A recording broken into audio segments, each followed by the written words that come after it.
The member for Goldstein. Thank you, Deputy Speaker. And it's something to always follow the member for Whitlam, I'll say that. Least because he is the chief champion against home ownership in this country. And the fact that he has moved amendments which once again seek to focus on one thing, which is putting home ownership last, their mates in funds, super funds first, their tens of millions of dollars of bonuses that you never hear the member for Kingston or the member for Whitlam complain about that get paid to fund managers who happen to be their mates, and I wouldn't be shocked if they donate to their campaigns as well. And this is the fundamental problem, is Labor's economic position is based on their interest and not on the interests of the Australian people. And we have a piece of legislation before us which makes sensible and practical amendments to address fundamental issues around large-scale generation certificates, making sure that responsibility for superannuation complaints can go to AFCA, amendments around the Competition and Consumer Act and Industry Code for franchising, and the extension of the modification power related to measures associated with the COVID-19 pandemic. But what Labor has tried to move this debate into, rudimentary, measured legislation to address and manage the economic affairs of this nation and the laws in place to make sure that consumers who are wronged have pathways for redress, and making sure that we can deploy renewable energy investment across Australia, is they want to turn it into a virtue signalling. Assumes, Deputy Speaker, that there is virtue behind their agenda. There is no virtue behind their agenda. At best, we'll call it self-interested signalling in their amendments moved by the member for Whitlam. The member for Whitlam has form. The member for Whitlam will always choose those in big super ahead of aspirational Australians.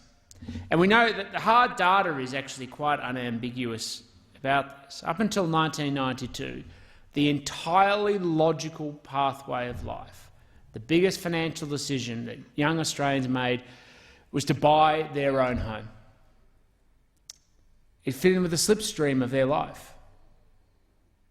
They went to school, they may have gone to a skill, tertiary education, an apprenticeship. They save for a deposit for their home with the money they can take and put away from their wages. They then use that money to pay for a deposit to buy a home. At that point, at the average age of 26, they got into the housing market, then paid off their mortgage over the next 10, 20, 30 years. So even if it was a 30-year mortgage, by the age of 56, still a decade off retirement age as it's set now, to save during that, to pay down their home and at the same time concurrently save for their retirement. It was an entirely logical pathway to manage the challenges of life. And of course, once families had children off their hands, once families reduced their costs, they were able to commit and paid off their home, could save and contribute more towards securing their financial security in retirement.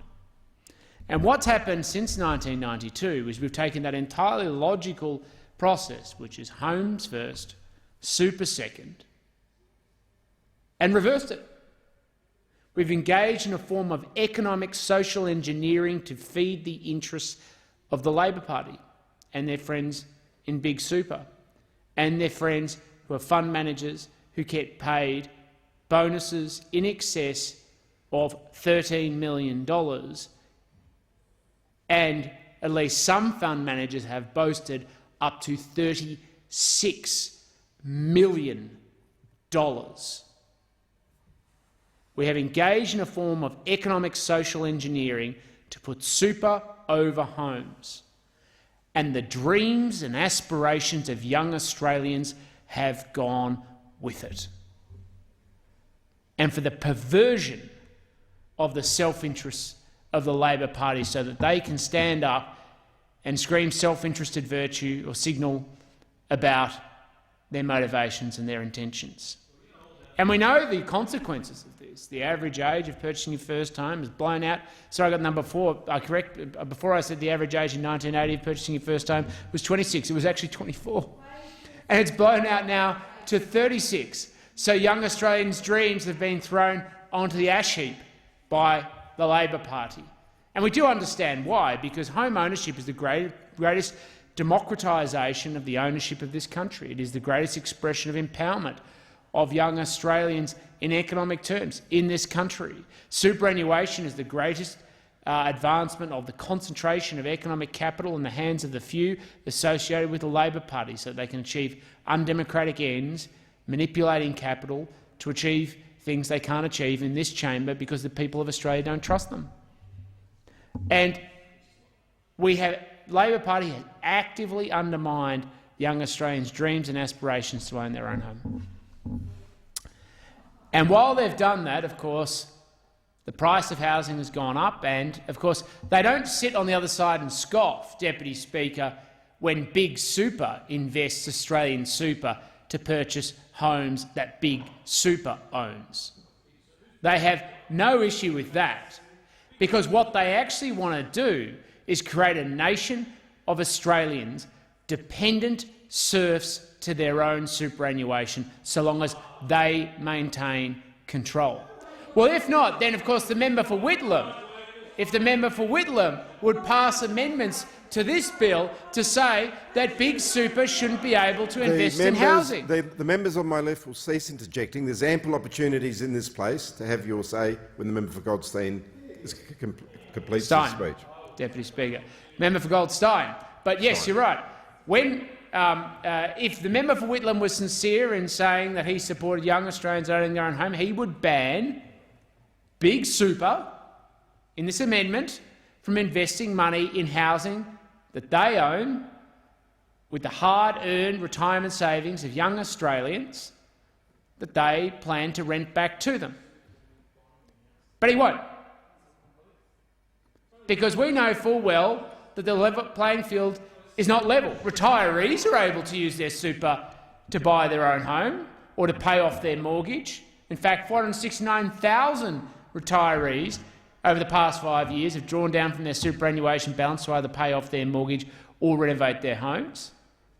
Big Super is allowed to use your money to invest in housing that they own to rent back to you, but they oppose you using your super to buy your own home. And as I said, we know why. Because there is nothing they hate more than the empowerment of Australians and families through the economic democratisation of this country. It is the foundation of who we are as a nation.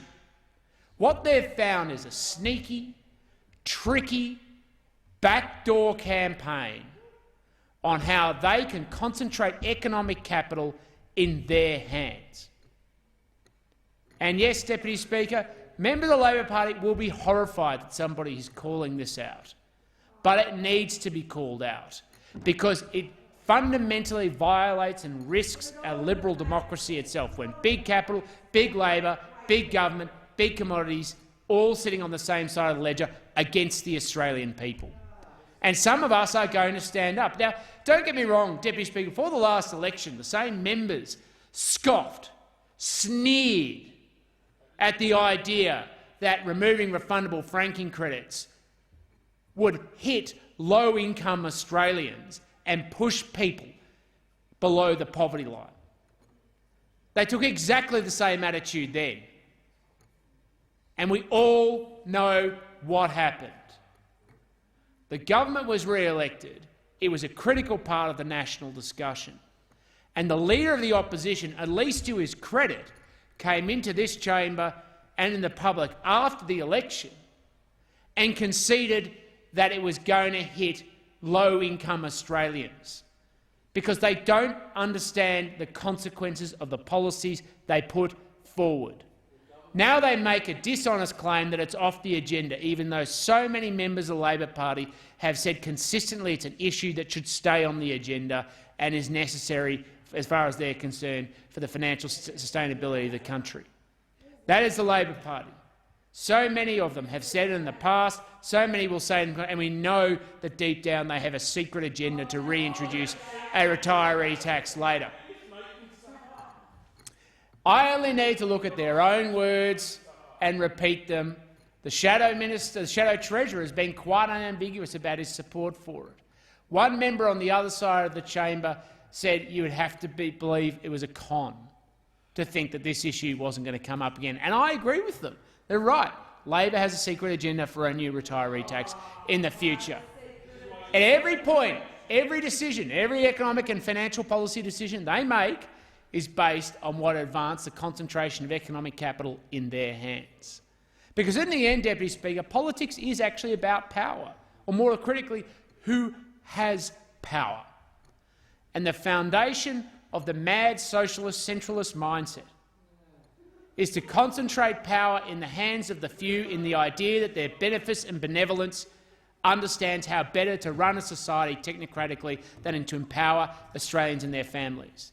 The foundation of a liberal democracy is to democratise the ownership of the country in economic, social and political terms, and to people own their own home, have enfranchised and through the ballot box exercise the democratic direction of their country, and for rights and freedoms to be respected as part of a free society. And what we see is a constant effort by those on the other side of the chamber at the heart of their mad ideology to shift power from Australians to themselves. And they sell it on the lie that somehow it is better for the Australian people. And some of us are here to say, not on our watch.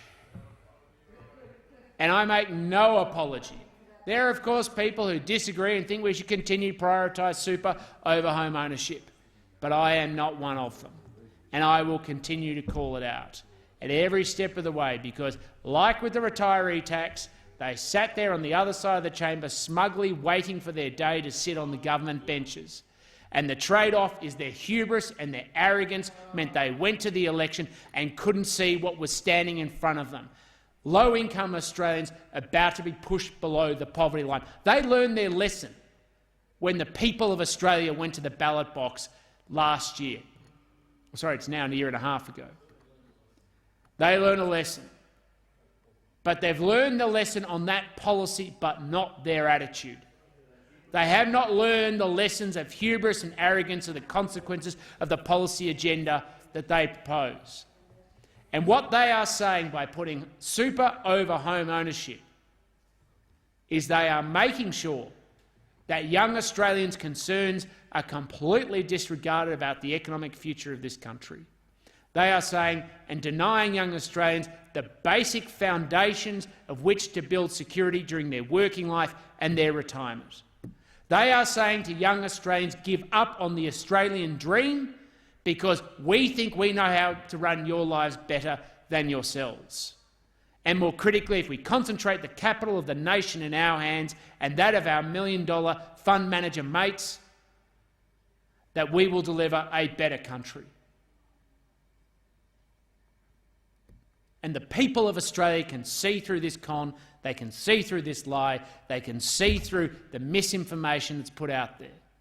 And I know they're now even spending tens of millions of dollars of your super to stop you owning your own home.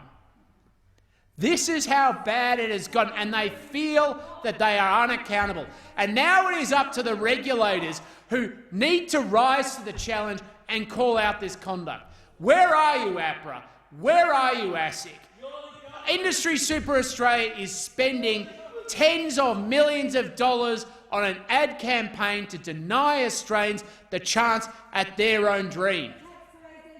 How can you sit by and do nothing?